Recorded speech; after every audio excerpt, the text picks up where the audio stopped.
This video should act as an introduction to a skill that all historians use called historical thinking, and more specifically about how to analyze a primary source document. I know we've all seen detective movies and at some point have gotten caught up in trying to solve a mystery. As humans, we love being curious, so why should history class be any different?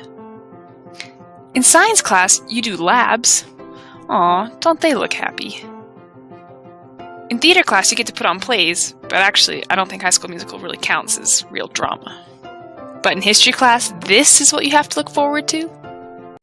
In 1930, the Republican-controlled House of Representatives, in an effort to alleviate the effects of the, anyone? The Great Depression, passed the... No, that's boring.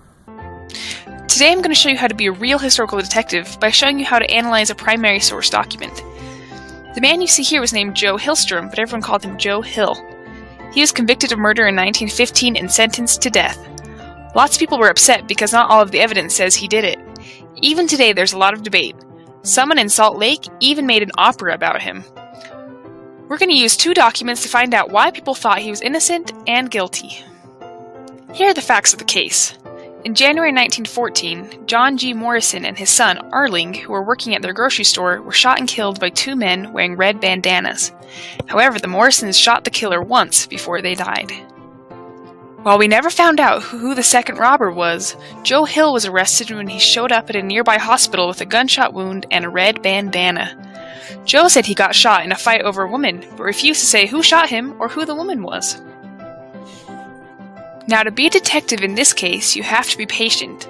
Before you analyze any primary source, remember to scrub up like a surgeon. Remember to use SOAP. SOAP stands for source, occasion, audience, and purpose. The source is who created it, the occasion are the events surrounding its creation, the audience is who is going to read it, and the purpose is what the author was trying to say. As we go through these, keep track of the difference between these two documents. The first, to the left, is a letter from the woman Joe Hill may have been fighting over, Hilda Erickson. The second is a testimony from Merlin Morrison, who witnessed the murder that night.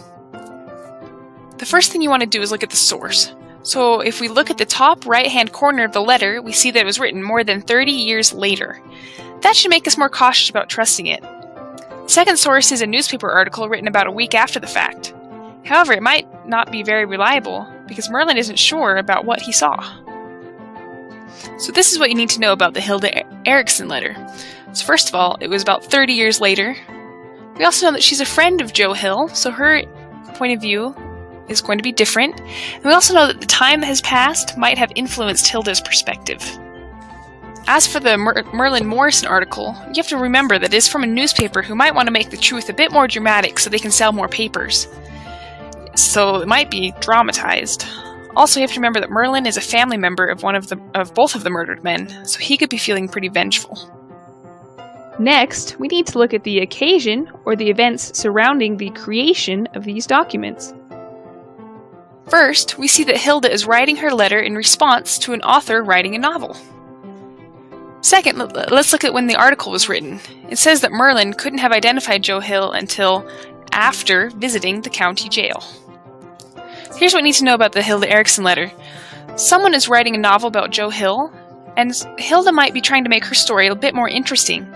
She may also be trying to clear up confusion about why Joe was innocent.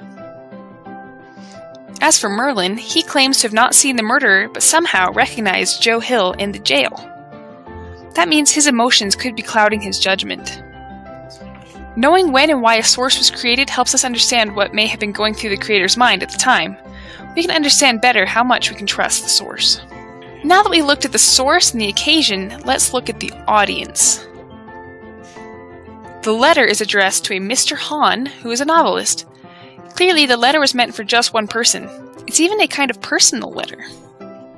The article is meant to be read by many people. As I said before, the Salt Lake Tribune may have just been trying to sell more newspapers. Now that we've looked at the audience, we need to remember the first things first. It is important to remember that most letters are not intended to be read by everybody. Second, we know the newspaper may have had an agenda by trying to incriminate Joe Hill. Remember, you're a historical detective. These details matter. That leads us to the purpose. Finally, we need to understand the purpose of each source. So here are some questions to consider. Did Hilda want to clear Joe Hill's name? If so, why didn't she say anything while he was on trial?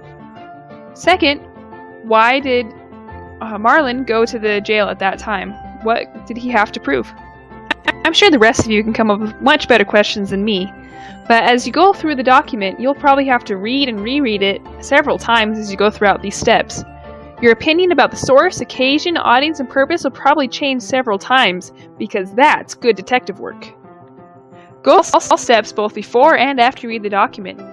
The SOAP will influence what the source tells us about the past, and even if it is biased, there's a reason. These are historical skills that every historian employs every day.